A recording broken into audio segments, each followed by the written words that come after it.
students, welcome back to my class. মই Dr. Rajib Borah আৰু আজি আমি levels of organization topic to অলপ details of discuss কৰিম with proper example যাতে তোমালোকৰ বস্তুবিলাক জল পট হৈ যায় একদম crystal clear হৈ যায়. So কথা হল আমাৰ যোনবিলাক ইকোলজিষ্ট আছে. ইকোলজিষ্ট মানে কি স্যাৰ?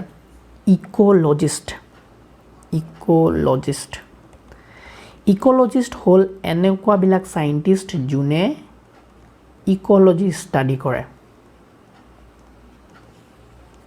Plant ecology হ'ব পাৰে, animal ecology হ'ব পাৰে, human ecology হ'ব পাৰে. So যেতিয়া আমি ইকোলজি ষ্টাডি কৰোঁ মই কৈছিলোঁ যে বেলেগ স্তৰত বস্তুবিলাক ভগাই লওঁ. কিয় ভগাই লওঁ স্যাৰ? বিকজ তেতিয়া আমাৰ এনালাইসিস কৰিবলৈ সহজ হয়. আমি যদি থুলমুলকে ওভাৰভিউ গোটেইবিলাক একেলগে খিচিৰিকে পঢ়াই ষ্টাৰ্ট কৰোঁ তেতিয়া বস্তুবিলাক বহুত বস্তু লুকাই যাব, বহুত বস্তু আমাৰ চকুৰ পৰা ওলাই যাব. ষ্টাডি কৰিবলৈ, এনালাইসিস কৰিবলৈ, ইন্টাৰপ্ৰিট কৰিবলৈ বহুত কষ্ট হ'ব. সো ডাঙৰ সাইন্টিষ্ট বিলাকে ইকোলজিষ্ট বিলাকে কি কৰে, এই যিমান বিলাক অৰ্গানিজম আছে যেতিয়া এটা অৰ্গানিজম ষ্টাডি কৰে, যেনেকৈ প্লান্টৰ ষ্টাডি কৰে, সেই প্লান্টৰ ষ্টাডি কৰোঁতে সেই প্লান্টডাল বেলেগ লেভেলত ষ্টাডি কৰিব পাৰে. সো বেলেগ লেভেলবিলাক কি? একেবাৰে মই তলৰ পৰা কওঁ. একেবাৰে তলৰ লেভেলটো হ'ল স্পিচিছ লেভেল বা অৰ্গানিজম লেভেল. মই কি কৈছোঁ, একে তলৰ লেভেলটো হ'ল অৰ্গানিজম লেভেল অৰ স্পিচিছ লেভেল. আচ্ছা, অৰ্গানিজম লেভেল আৰু স্পিচিছ লেভেল মানে কি বুজাই দিছোঁ একেলগতে এক্সাম্পলৰ সৈতে. চোৱা, আমি ধৰি লোৱা এটা কেকটাছৰ কথা পাতি আছোঁ. এটা মৰুভূমিত এডাল কেকটাছ, এই কেকটাছডালৰ কথা পাতি আছোঁ. চ' এই কেকটাছডাল কি? এই কেকটাছডাল এডাল অৰ্গানিজম, এটা অৰ্গানিজম হ'ব পাৰে, হয়নে? বা এটা স্পিচিছ.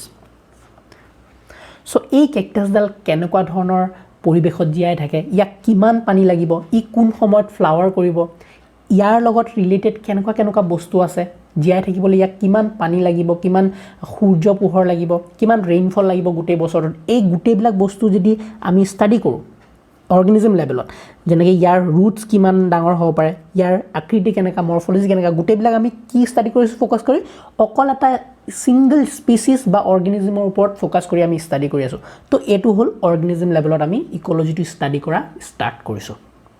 নেক্সট, এতিয়া অৰ্গেনিজমৰ পিছতে হ'ল পপুলেশ্যন লেভেল. আমি এতিয়া লাহেকৈ এটা নতুন স্তৰলৈ আহিছোঁ, এটা ওপৰৰ লেভেললৈ আহিছোঁ. চ' কি হ'ব, এটা অৰ্গেনিজমটো কেতিয়াও অকলে জীয়াই থাকিব নোৱাৰে, হয়নে? এই অৰ্গেনিজমটোৰ বহুত পপুলেশ্যন থাকিব, হয়নে? তো চাইডে ফৰ এক্সাম্পল বহুত কেকটাছ আছে. এইটো এটা কেকটাছ, তো বহুত কেকটাছ আছে ফৰ এক্সাম্পল. চ' এটা স্পিচিছৰ পপুলেশ্যন মানে কি? প্ৰথম কথাটো সেইটো. পপুলেশ্যন মানে কি? Same type of species living together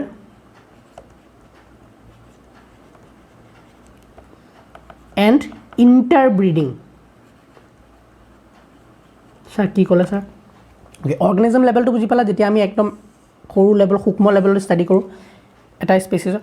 এতিয়া এইবিলাক বহুতবিলাক স্পেচিছ মিলি পেলাই এটা পপুলেশ্যন বনাব, কেকটাছৰ পপুলেশ্যন সেইটো. অ'কে, কেকটাছৰ পপুলেশ্যন. তো কেকটাছ পপুলেশ্যনবিলাক এটাৰ লগত আনটো ক্ৰছ ৰিপ্ৰডাকশ্যন কৰিবলৈ, ক্ৰছ ফাৰ্টিলাইজেশ্যন কৰিব, সিহঁতে জীয়াই থাকিবলৈ, হয়নে? চ' পপুলেশ্যন লেভেলত আমি সেইটো ষ্টাডি কৰোঁ যে কিমানবিলাক স্পিচিছ আছে, তাত কিমান কেকটাছৰ পপুলেশ্যন দেখিবলৈ কেনেকুৱা, কিমান এবাণ্ডেঞ্চ, কিমানটা কেকটাছ পোৱা যায় সেইখিনি এৰিয়াত. তো সেইটো আমি যেতিয়া ষ্টাডি কৰিছোঁ সেইটো পপুলেশ্যন লেভেলত ষ্টাডি কৰি আছোঁ. এতিয়া মন কৰিবা, পপুলেশ্যন লেভেলৰ পৰা আমি লাহেকৈ যাম কমিউনিটি লেভেলত ষ্টাডি কৰিবলৈ. কমিউনিটি লেভেলত আমি ষ্টাডি কৰিম এতিয়া. ছাৰ কমিউনিটি লেভেলত কি হ'ব কাহিনীটো?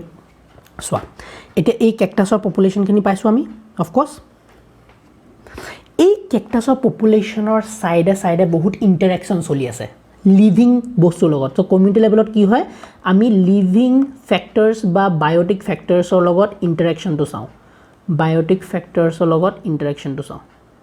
ফৰ এক্সাম্পল ইয়াত বায়'টিক ফেক্টৰ্ছ কি হ'ব পাৰে? অফক'ৰ্ছ কেকটাছৰ নিজৰ পপুলেশ্যনে হ'ব পাৰে. মানে বহুত যদি কেকটাছ এইখিনি জেগাত এবাণ্ডেঞ্চ হৈ যায় তেতিয়া ৰিপ্ৰডাকশ্যন কৰোঁতে সিহঁতে খাদ্য বা ৱাটাৰৰ কাৰণে সিহঁতৰ কম্পিটিশ্যন চলিব. অফক'ৰ্ছ কাৰণ ডেজাৰ্ট হয়, ডেজাৰ্টতো পানী কম. চ' পানী কম হ'লে কি হ'ব? নিজৰ স্পেচিছৰ মাজতে হেঁতৰ কম্পিটিশ্যন শুৰু হৈ যাব কিছুমান জীয়াই থাকিব কিছুমান মৰি যাব পানী নাপাই পেলাই হয়নে প্লাছ ইয়াত কি হ'ব নিজৰ লগতো কম্পিটিশ্যন চলিব প্লাছ ইয়াত যোনবিলাক সৰু সৰু কীট পতংগ আছে ফৰ এক্সাম্পল লিজাৰ্ড জেঠি ডেজাৰ্টৰ লিজাৰ্ড থাকিব হয়নে ইয়াৰ লগত ইণ্টাৰেকশ্যন হৈছে প্লাছ ইয়াত স্পাইডাৰ্ছ থাকিব সৰু সৰু হয় নহয় স্নেকছ থাকিব সো সিহঁতৰ লগতো ইণ্টাৰেকশ্যন চলি আছে নে য়েছ কিছুমান সৰু সৰু লিজাৰ্ডবিলাকে ইয়াত কেকটাছৰ মাজত ঘৰ বনাইছে স্পাইডাৰবিলাকে ছাইডত জাল পাতিছে মানে সৰু সৰু আৰু কীট পতংগ ধৰিবলৈ সো কি হৈ আছে এই কেকটাছডালে কিছুমান লিভিং কম্পনেণ্টছৰ লগত ইণ্টাৰেকশ্যন কৰিছে তো এই লিভিং কম্পনেণ্টছৰ লগত ইণ্টাৰেকশ্যনটো কি বুলি কওঁ আমি এটা কমিউনিটি বনাইছে সো বেলেগ বেলেগ পপুলেশ্যন বেলেগ পপুলেশ্যন কেনেকৈ হ'ল মানে কমিউনিটি মানে কি বহুত বেলেগ পপুলেশ্যন মিলি পেলাই কমিউনিটি বনালে ইয়াত কি পপুলেশ্যন হ'ল কেকটাছৰটো পপুলেশ্যন আছে প্লাছ ইয়াত স্পাইডাৰৰ পপুলেশ্যন আহি গ'ল বেলেগ স্পাইডাৰৰ পপুলেশ্যন ইয়াত লিজাৰ্ডৰ পপুলেশ্যন আহি গ'ল য়েছ হ'ল না নাই সো 3-4টা পপুলেশ্যন মিলি কি বনালে কমিউনিটি লেভেল সো কমিউনিটি লেভেলত কেনেকৈ বস্তুটোৱে ইণ্টাৰেকশ্যন কৰি আছে সেইটো আমি ষ্টাডি কৰিলোঁ মন কৰিবা আমি তলত একেবাৰে অৰ্গেনিজম লেভেলত ষ্টাডি কৰিছিলোঁ তাৰপিছত লাহেকৈ পপুলেশ্যন লেভেলত ষ্টাডি কৰিলোঁ তাৰপিছত লাহেকৈ এতিয়া কমিউনিটি লেভেলত ষ্টাডি কৰি আছোঁ নেক্সট এটা লেভেল আহিব কমিউনিটি লেভেলৰ ওপৰতে সেইটো হ'ল ইক'চিষ্টেম লেভেলত অ'কে এতিয়া ইক'চিষ্টেম লেভেলটো কি ছাৰ ইক'চিষ্টেম লেভেলটো কি জানানে এতিয়া আহি যাব আমাৰ এবায়'টিক ফেক্টৰ্ছবিলাকৰ লগত ইণ্টাৰেকশ্যনটো আচ্ছা এবায়'টিক ফেক্টৰ্ছ মানে আচ্ছা লিভিং ফেক্টৰ্ছৰ লগতো ইণ্টাৰেক্ট কৰি আছে প্লাছ এই কেকটাছডাল জীয়াই থাকিবলৈ ইয়াক কি লাগিব ছানলাইট লাগিব য়েছ সো ছানলাইট লাগিছে অলপ পৰিমাণে হ'লেও ৰেইনফল লাগিব কাৰণ পানী নহ'লে ক'ৰ পৰা পাব হয়নে ৰেইনফল লাগিব মইশ্চাৰ কিবা ধৰণে লাগিব তাৰপিছত ইয়াত ধৰি লোৱা ৱাটাৰ লাগিব ছইল লাগিব ছইল মানে বালিয়া মাটি হওক যি হওক ছইল লাগিব সো কেকটাছডালৰ কথা যদি পাতা কেকটাছডাল জীয়াই থাকিবলৈতো কিছুমান এবায়'টিক ফেক্টৰ্ছো আহি গ'ল নে লিংক হয় সো এবায়'টিক ফেক্টৰ্ছবিলাকৰ লগত যেতিয়াই আমি ষ্টাডি কৰা ষ্টাৰ্ট কৰিম সেইটো কি লেভেলত ষ্টাডি কৰি আছোঁ সেইটো হ'ল ইক'চিষ্টেম লেভেলত ষ্টাডি কৰি আছোঁ এতিয়া এই ইক'চিষ্টেমটো কি বনালে গোটেইখিনি যেতিয়া আমি একেলগে চাম মানে এই ইক'চিষ্টেমটো আমি এটা ডেজাৰ্ট ইক'চিষ্টেম বুলি ক'ব পাৰোঁনে যদি ভালকৈ চাওঁ আমি ওপৰৰ পৰা ডেজাৰ্ট ইক'চিষ্টেম এটা হৈ গ'ল so this has become a desert ecosystem গোটেই বস্তুটো যে ডেজাৰ্টত কি কেনেকুৱা ধৰণৰ হ'ব ছানলাইট বহুত হাৰ্ছ হ'ব তাত কেকটাছ জাতীয় উদ্ভিদ থাকিব হয়নে তাত সৰু সৰু মকৰা চকৰা থাকিব লেজাৰ্ড থাকিব তো এইখিনি কি হ'ল গোটেইখিনি আমি ডেজাৰ্ট ইক'চিষ্টেম বুলি কওঁ এতিয়া ফৰ এক্সাম্পল ডেজাৰ্ট ইক'চিষ্টেম পালোঁ এতিয়া ডেজাৰ্ট ইক'চিষ্টেম আমি এইখিনি ধুনীয়াকৈ এনালাইজ কৰিলোঁ ইয়ালৈকে তাৰপিছত আমি যদি অলপ দূৰলৈ যাওঁ হয়নে আমি অলপ দূৰলৈ ধৰি লোৱা 100 কিলোমিটাৰ 200 কিলোমিটাৰ দূৰলৈ যাওঁ তেতিয়া আমি চাম এটা দেখোন ফৰেষ্ট ইক'চিষ্টেমো আছে ইয়াত তেনেকৈ আমি ডেজাৰ্ট ইক'চিষ্টেম তেনেকৈ ষ্টাডি কৰিলোঁ তেনেকৈ ফৰেষ্ট ইক'চিষ্টেমো এটাও আছে ছাইডত দেখোন ফৰেষ্ট ইক'চিষ্টেম এটা আছে তাৰপিছত আৰু যদি ছাইডলৈ যাওঁ ধুনীয়াকৈ আমাৰ টেৰেষ্ট্ৰিয়েল ইক'চিষ্টেম এটাও আছে টেৰেষ্ট্ৰিয়েল ইক'চিষ্টেম মানে আমাৰ মাটিৰ যোনবিলাক মাটিত আমি যোনবিলাক এতিয়া ঘৰ চৰ বনাই মানুহখিনি জীয়াই আছোঁ মাটিৰ লেভেলত যিমানখিনি ইক'চিষ্টেম আছে তো সেই ইক'চিষ্টেম টেৰেষ্ট্ৰিয়েল ইক'চিষ্টেম এটা আছে হয়নে এতিয়া চোৱা এই desert ecosystem forest ecosystem plus terrestrial ecosystem so' ইয়াত ডেজাৰ্ট ইক'চিষ্টেম ফৰেষ্ট ইক'চিষ্টেম আৰু টেৰেষ্ট্ৰিয়েল ইক'চিষ্টেম বা অ'চেনৰ ইক'চিষ্টেম সাগৰ আছে অ'চেন ইক'চিষ্টেম এইখিনি মিলি পেলাই এটা নতুন স্তৰত আমি ষ্টাডি কৰিব পাৰোঁ মানে ডেজাৰ্ট ইক'চিষ্টেমটো পঢ়িলোৱে ইয়াৰ লগতে আমি যদি ফৰেষ্টৰ লগত কি ইণ্টাৰেকশ্যন আছে ইয়াৰ ডিফাৰেঞ্চটো কেনেকুৱা পৰিৱেশৰ ক্লাইমেটিক কণ্ডিশ্যনৰ ডিফাৰেঞ্চটো কেনেকুৱা ফৰেষ্ট ইক'চিষ্টেম প্লাছ টেৰেষ্ট্ৰিয়েল ইক'চিষ্টেমৰ ভেজিটেশ্যন পেটাৰ্ণ কেনেকুৱা কি আছে তো আমি যদি সেইটো লেভেলতে ষ্টাডি কৰা ষ্টাৰ্ট কৰোঁ চ' এইটো এটা নতুন লেভেল হৈ যাব এইটো হ'ল আমি কি বুলি ক'ম বায়'ম লেভেলত আমি ষ্টাডি কৰি আছোঁ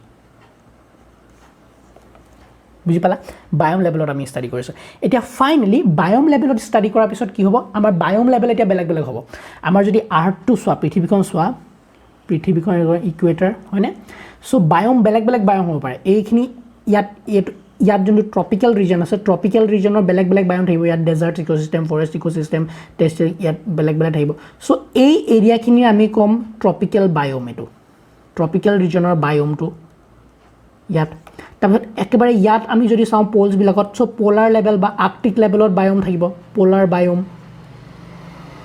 ওপৰতো পোলাৰ বায়'ম থাকিব বেলেগ পোলাৰ বায়'ম থাকিব ইয়াত হয়নে তাৰপিছত যদি চাওঁ আমি এই এৰিয়াখিনি এইখিনি হ'ল টেম্পাৰেট ৰিজনত ইয়াতো বহুত ধৰণৰ বায়'ম থাকিব মিলি পেলাই টেম্পাৰেট বায়'মটো বনিব ইয়াত বহুত ধৰণৰ সৰু সৰু বায়'মছ কিছুমান পাম আমি চ' এইবিলাক গোটেইবিলাক যদি আমি একেলগে এতিয়া ষ্টাডি কৰোঁ বায়'ম লেভেলৰ পৰা পিছত ডাইৰেক্টলি আমি কি পাম বায়'স্ফিয়াৰ লেভেলৰ আমি ষ্টাডি কৰিব পাৰিম চ' কি হৈছে বস্তুটো বুজি পাইছেনে বেলেগ বেলেগ লেভেলছত চাইণ্টিষ্টবিলাকে বস্তুখিনি ষ্টাডি কৰে একে তলৰটো হ'ল অৰ্গেনিজম লেভেল তাৰ ওপৰত পপুলেশ্যন লেভেল তাৰ কমিউনিটি লেভেল ইক'চিষ্টেম লেভেল তাৰপিছত বায়'ম লেভেল এণ্ড ফাইনেলি বায়'স্ফিয়াৰ লেভেলত বস্তুখিনি যেতিয়া ষ্টাডি কৰে তেতিয়া আমি এটা কমপ্লিট পিকচাৰ পাম এটা কমপ্লিট অভাৰভিউ পাম যে কেনেকৈ বস্তুবিলাক ইণ্টাৰেকশ্যন কৰি আছে এটাৰ লগত আনটো লিংক হৈ আছে চ' এই গোটেইখিনি বস্তু আমি বুজি পাম চ' তোমালোকৰ সুবিধাৰ কাৰণে মই এখন পিকচাৰ লৈ আনিছোঁ ইয়াত চোৱা তোমালোকে যদি বুজিব বিচাৰে একেবাৰে সহজ হৈ আছে ইয়াত হয়নে চ' এইটো হ'ল ইণ্ডিভিজুৱেল লেভেলত কি হৈছে এইটো এটা বনৰীয়া ডিয়াৰ টাইপৰ হা এই ডিয়াৰটো বহুতবিলাক ইণ্ডিভিজুৱেল পপুলেশ্যন মানে অৰ্গেনিজম লেভেলৰ কথা কৈ আছোঁ আমি বহুতবিলাক অৰ্গেনিজম মিলি পেলাই কি বনাব পপুলেশ্যন বনাব এতিয়া অকল ডিয়াৰটো নাথাকে ডিয়াৰৰ লগত কি থাকিব বান্দৰ থাকিব ওল থাকিব ইয়াত বাঘো থাকিব পাৰে টাইগাৰ থাকিব পাৰে গোটেইবিলাক মিলি পেলাই কি বনাব কমিউনিটি হয়নে কমিউনিটিৰ পিছত ইয়াত কি হ'ব আমাৰ বেলেগ বেলেগ ইক'চিষ্টেম থাকিব ইয়াত ইক'চিষ্টেমৰ এইটো পানী আছে ইয়াত পোলাৰ বিয়াৰ্ছবিলাক থাকিব ইয়াত বেলেগ বেলেগ কি হয় ইক'চিষ্টেমত কি আহিব আমাৰ এয়াৰ ছানলাইট নন লিভিং ফেক্টৰ্ছবিলাক লগ লাগি পেলাই ইক'চিষ্টেম বনাব বহুত বেলেগ বেলেগ ধৰণৰ ইক'চিষ্টেম মিলি পেলাই আমাৰ বায়'ম বনাব ইক'চিষ্টেমত কি আহিলে ধৰি লওক ডেজাৰ্ট আছে তাৰপিছত ফৰেষ্ট আছে ইক'চিষ্টেম তাৰপিছত টেৰেষ্ট্ৰিয়েল ইক'চিষ্টেম আছে হয়নে চ' গোটেইখিনি মিলি পেলাই বায়'ম বনাব আৰু ফাইনেলি আমাৰ পৃথিৱীত যিমানবিলাক বায়'ম আছে গোটেই বায়'মবিলাক আমি যদি একেলগে ষ্টাডি কৰোঁ সেইটো আমি বায়'স্ফিয়াৰ আণ্ডাৰত পঢ়িম চ' এইটোৱে হ'ল তোমালোকৰ levels of organisation I hope তোমালোকে ভিডিঅ'টো বুজি পাইছা কনচেপ্টবিলাক ক্লিয়াৰ হৈছে এই কনচেপ্টবিলাক আমাৰ লাগতিয়াল হ'ব পিছত আমি যেতিয়া ডিটেইলছত ডিছকাছ কৰিম তেতিয়া চ' সেইকাৰণে বেছিক লেভেলৰ পৰা বস্তুখিনি বুজাটো বিৰাট important thank you so' much for ৱাচিং মাই ভিডিঅ' যদি ভিডিঅ'টো ভাল লাগিলে প্লিজ লাইক এটা কৰিবা subscribe to my channel and যদি তোমালোকৰ নোটছ লাগে you can always check my website ডেছক্ৰিপশ্যনত লিংক দিয়া থাকে তাৰ পৰা তোমালোকে চাই পেলাই নোটছবিলাক ল'ব পাৰা BSc নোটছ এক্সামৰ কাৰণে ঠিক আছে meet you in the next class bye by